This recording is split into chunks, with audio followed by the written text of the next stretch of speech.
She said, "You're being paranoid. He's just my work husband." I replied, "You're right, I need to be more trusting." I then put my trust in a private investigator. She discovered what real work was when a thick envelope of photos was delivered to her work husband's actual wife. Hi viewers, if you've seen my videos in your feed more than once, that's your sign. Hit subscribe and help the channel grow. I post every day. I'm 38 years old. I own my home, run a small business, and I've always considered myself a pretty good judge of character. For the last 3 years I was with Chloe. She's 32, and when we first met, she was brilliant, smart, funny, ambitious, everything you'd want. We built a life together, or so I thought. She moved into my house about 18 months ago, and things were good, comfortable, stable. But about 6 months ago, things started to shift. It began with a name, Liam. He was a senior colleague at her company, and at first, the stories were harmless. Liam thought my presentation was great today. Liam and I totally saved the team on the quarterly numbers. I thought nothing of it. It's normal to have colleagues you get along with. But then the frequency of his name increased, and the context changed. It started with the texts. Her phone, which used to be left on the coffee table, was suddenly always in her hand, angled away from me. I'd see Liam's name pop up at 10 p.m. on a Tuesday, and she'd give a little smile before texting back. Then came the late nights at the office. They went from once a month to once or twice a week.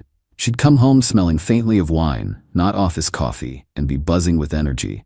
"You would not believe the day we had," she'd say. Liam and I had to put out so many fires.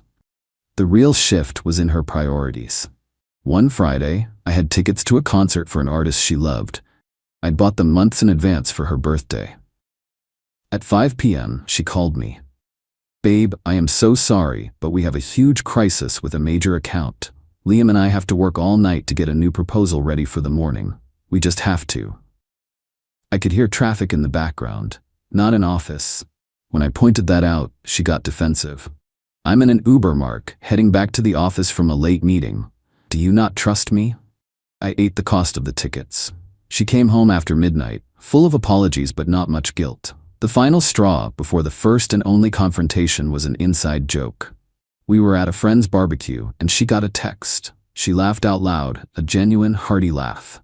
My friend's wife asked what was so funny. Chloe just waved her hand and said, "Oh, it's just a work thing, you wouldn't get it." It was the way she said it, like she and this other person existed in a special world that I wasn't a part of. I decided to talk to her that night. I wasn't aggressive. I just laid out the facts. I told her the constant texting, the late nights, and the inside jokes were making me uncomfortable. I said it felt like she was prioritizing her relationship with this colleague over ours. I was calm and direct. She looked at me with an expression that was a perfect blend of pity and annoyance. She sighed, as if explaining a complex topic to a simple child.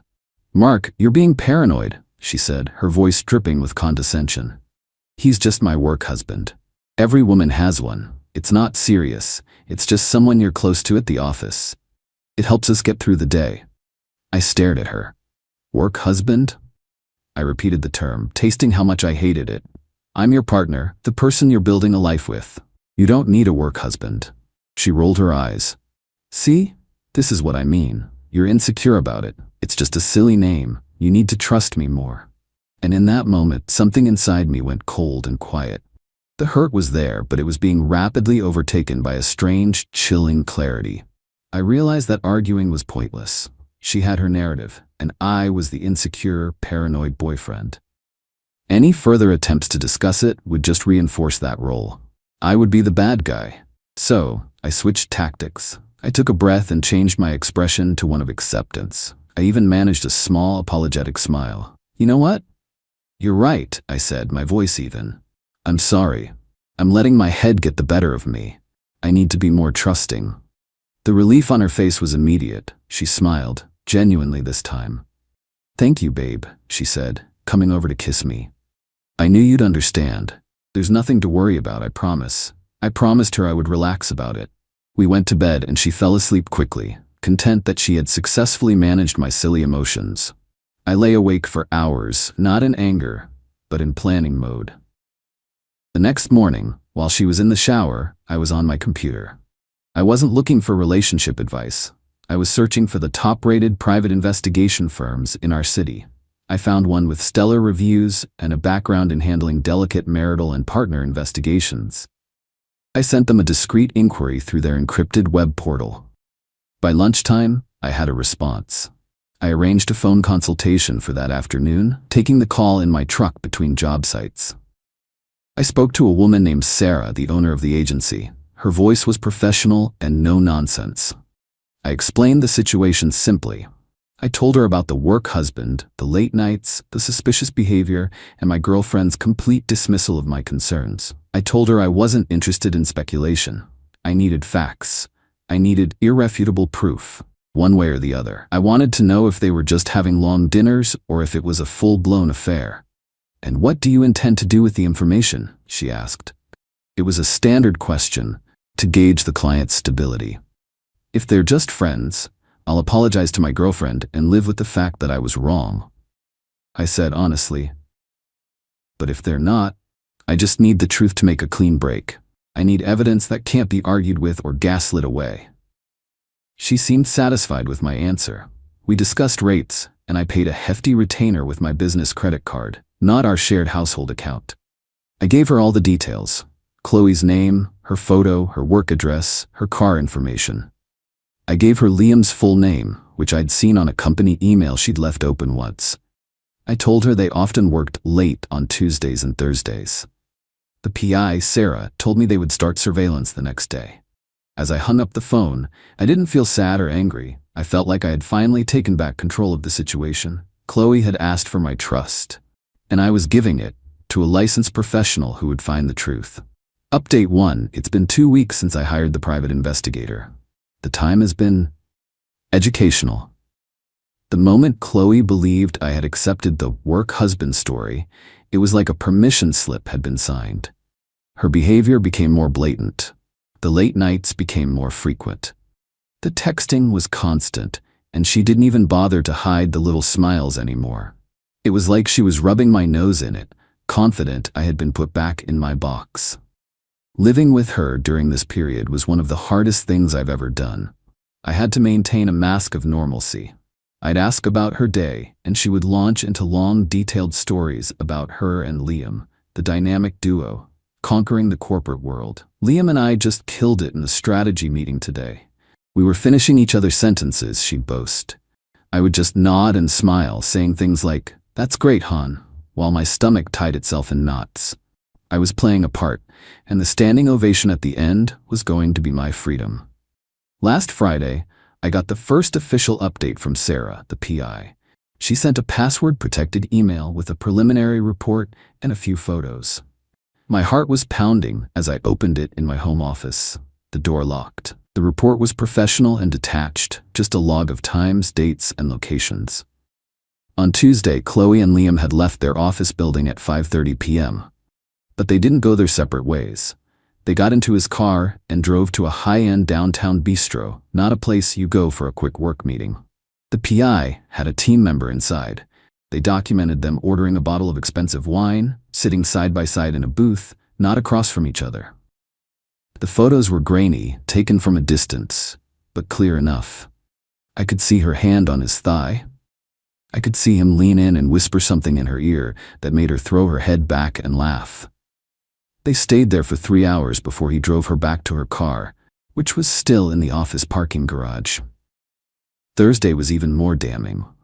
They again left work together, this time heading to a dimly lit cocktail lounge on the other side of town. The PI's notes mentioned they were extremely physically affectionate. The photos confirmed it. There was one shot of them in the corner of the bar, his arm wrapped tightly around her waist, her head on his shoulder. Another photo, time-stamped at 10:17 p.m., showed them sharing a long, passionate kiss just outside the entrance before getting into his car. The report also contained a crucial piece of information that Sarah had flagged. Liam wore a wedding ring. She had run his name through public databases. He was married, lived in a nice suburban neighborhood about 45 minutes from the city. Had 2 kids. So, Chloe wasn't just having an affair, she was the other woman. The one helping a man cheat on his wife and children. My paranoid concerns seemed quite understated now. Seeing the evidence didn't break me. It did the opposite. It hardened my resolve. The quiet, cold part of me took over completely. There was no more doubt, no more wondering if I was the crazy one. I was looking at the truth in black and white. I called Sarah. My voice was steady. "This is good," I told her. "This is a great start, but it's not enough." "What more do you need, Mark?" she asked. She could still spin this, I said, thinking out loud. She could say it was a drunken mistake, a moment of weakness. I need something that cannot be misinterpreted, something that proves this isn't just a flirtation. I need the nail in the coffin. There was a pause on the other end. "That kind of evidence can take more time and resources," Sarah said carefully. "I don't care about the cost," I replied. "Do what you need to do. I also need more information. I need to know everything about the wife, her name, her address, where she works, if she works. I need a complete picture." Sarah simply said, "Understood." That night, Chloe came home humming. She told me she and Liam had to work late again, but they'd had a major breakthrough on a project. She said her boss was probably going to give them both a bonus. She looked me right in the eye, a picture of innocence, and I felt nothing but a profound sense of pity for her. She had no idea she was living on borrowed time. Her entire world was a house of cards, and I was about to become the gust of wind that brought it all down. She thought she was playing me, but in reality, she was the only one who didn't know the rules of the new game. Update 2. It's been another 3 weeks. 3 more weeks of playing the part of the trusting, reformed boyfriend. It was exhausting, but every condescending pat on the arm from Chloe, every lie about her whereabouts, only fueled my determination. She had gotten so comfortable in her deceit that she stopped trying to be creative. Every Tuesday and Thursday was another fire at the office that only she and Liam could extinguish. I think she even started to believe her own stories. This morning, the final package arrived. Sarah, the PI, didn't email it. As per my instructions for the final report, it was delivered by a courier to my business address. It was a thick, heavy manila envelope with no return address, marked simply personal and confidential. I took it into my private office and closed the door. My hands were perfectly steady as I broke the seal. Inside was a detailed report and a stack of glossy, high-resolution 8x10 photographs. The quality was astounding. Sarah's team had done their job with chilling efficiency. The report detailed how Chloe and Liam had developed a pattern. Every Thursday, like clockwork, they would leave the office around 4 p.m. They would drive to a mid-range hotel, a place respectable enough not to look seedy, located conveniently off the highway between our city and the suburb where Liam lived. And then I looked at the photos. The first few showed them at the hotel check-in desk, him paying in cash, her looking around nervously. Then there were shots of them walking down the hallway, him holding the key card, her hand tucked into the back pocket of his jeans. They were smiling. They looked happy. The final photos were the ones I had asked for. The nail in the coffin. The PI team must have rented an adjacent room. The pictures were taken through the window of their room before they had the sense to draw the curtains completely. They were clear, undeniable, and left absolutely nothing to the imagination. They documented not just a kiss, but a full-blown affair, captured in stark, unforgiving detail. It was all there. Any lie, any excuse, any attempt to downplay what they were doing was rendered completely impossible by this stack of photos. I carefully placed the pictures back in the envelope. The report also contained the information I had requested about Liam's wife. Her name was Jennifer. She was a stay-at-home mom to their 2 young children, a boy and a girl. She was active in the local parent-teacher association. The PI had even included a link to her public social media profile. It was filled with pictures of her kids, posts about school bake sales, and happy-looking family photos with her husband. Liam. In one photo from just a few months ago, he had his arm around her, and the caption she wrote was, "So lucky to have this man by my side, my rock." It made me physically ill. Now, it was my turn to act. The plan had been forming in my mind for weeks, and I executed it with methodical calm. I went to a local office supply store, far from my usual neighborhood. I bought a standard 9x12 manila envelope, a book of stamps, and a pack of plain white paper. I went back to my office and selected the 6 most damning photographs. I didn't choose the most graphic ones. That felt needlessly cruel to the wife. I chose the ones that told the story.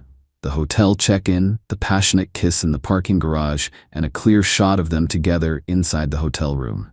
The ones that showed clear intent and affection. I put the photos in the new envelope. I then typed a simple, anonymous note on the plain white paper. It read, "Jennifer, you don't know me, but I think you deserve to see what your husband does during his late nights at the office." The enclosed photos were taken this past Thursday. I didn't sign it. I didn't need to. The photos spoke for themselves. I addressed the envelope to Jennifer at their home address, which the PI had confirmed. I drove to a post office in a completely different county, one I never frequent, and dropped the letter in a blue collection box. It was done. The fuse was lit. When I got home, I started the next phase.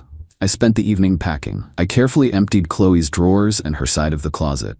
I boxed up her clothes, her shoes, her books, her makeup. I was careful not to damage anything. This wasn't about petty destruction. This was about a clean, surgical removal. I stacked the neatly labeled boxes in the spare bedroom and closed the door. For the next 2 days, I waited. I went to work. I ate dinner. I watched TV. Chloe went about her routine, completely oblivious. She was particularly cheerful, talking about her plans for the upcoming weekend. She had no idea that a bomb was ticking its way through the postal system, aimed directly at the heart of her secret life.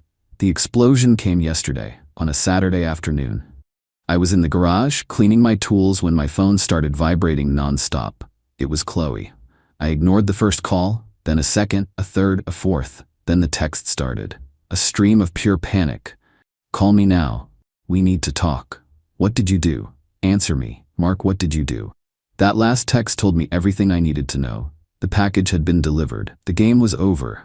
I didn't reply. I just sat there in the quiet of my garage, holding my phone, and for the first time in months, I felt a sense of profound, liberating peace. The truth was finally out. Not just for me, but for everyone. Final update. It has been 4 months since I sent that envelope. The days immediately following what I now call the detonation were chaotic, but I handled it all from a distance, exactly as I'd planned. Chloe's frantic texts and calls continued for hours that Saturday. When she finally got home late that night, she found me sitting in the living room, calmly reading a book. The woman who walked through the door was someone I had never seen before. Her face was pale, blotchy from crying, her eyes wide with a mixture of terror and rage. "What did you do?" she shrieked, her voice cracking. I bookmarked my page and set the book down. "I'm not sure what you mean, Chloe," I said, my voice level. "Don't play dumb with me, Mark. Jennifer knows. She knows everything. Liam just called me. His life is over. She got pictures. How did she get pictures?" I let the silence hang in the air for a moment before I answered. "I suppose someone must have sent them to her." Her eyes narrowed, and a dark realization dawned on her face. You did this. You had us followed." "I told you I needed to be more trusting," I said, standing up. "So I put my trust in a professional to find out what was really going on. Turns out my paranoia was justified after all. He wasn't just a work husband, was he?" She just stared at me, speechless. All the fight seemed to drain out of her, replaced by a look of utter defeat. "You've ruined my life," she whispered. "No, Chloe," I said, my voice cold and hard as steel. "You ruined your life. You and Liam did that when you decided to sneak around and lie. I just turned on the lights. Your belongings are in the spare bedroom. I want you out of my house by tomorrow evening." The argument that followed was pathetic. She cried, she pleaded, she threatened. She said she had nowhere to go. I suggested she call her work husband, but she admitted through sobs that he wasn't answering her calls. His wife had kicked him out, frozen their joint bank accounts, and he was blaming Chloe for the entire disaster. Their perfect little fantasy had crumbled the second it was exposed to the light of day. She eventually called her parents, and her father came the next day to pick her and her mountain of boxes up. He wouldn't even look at me. I didn't care. As I watched her drive away from my house for the last time, the only thing I felt was relief. The aftermath was about what you'd expect. I had my lawyer send her a formal notice stating that our cohabitation was terminated and that she was not to contact me again. I heard through a former mutual friend that the fallout at their company was massive. Jennifer, Liam's wife, had apparently raised a formal issue with his employer. An internal investigation was launched into his inappropriate relationship with a subordinate. He was fired for cause, violating company policy. Chloe, facing immense pressure and scrutiny, resigned a week later. As for their personal lives, it was a complete train wreck. Liam's divorce was, by all accounts, brutal. With photographic evidence of infidelity, Jennifer had all the leverage. She got the house, primary custody of the kids, and a significant portion of his assets. He was financially ruined. The last I heard, he was living in a cramped apartment and trying to find work in a new city where his reputation hadn't followed him. Chloe's life fared no better. Without her job and without Liam, who wanted nothing to do with her, she was forced to move back into her parents' house. Her attempts to paint herself as a victim fell flat. I had quietly told my side of the story, with evidence to back it up, to our closest mutual friends. Her lies had no room to grow. She lost her career, her affair partner, her home, and a significant amount of her dignity. She was left with nothing but the consequences of her choices. I've spent the last few months reclaiming my space and my peace. I changed the locks, even though I didn't have to. I rearranged the furniture. The house feels like mine again. It's quiet. The cold, strategic part of me that took over during that time has receded, but it taught me a valuable lesson. Sometimes the most powerful thing you can do is to stop talking and start acting. I never wanted revenge in the sense of causing pain for its own sake. I just wanted the truth to have its day. I delivered a package of facts to an address that deserved to know them. The fire that followed was one they built themselves, stick by stick, lie by lie. I just provided the match. And watching their world of deceit burn down from a safe distance has been, I admit, deeply and profoundly satisfying.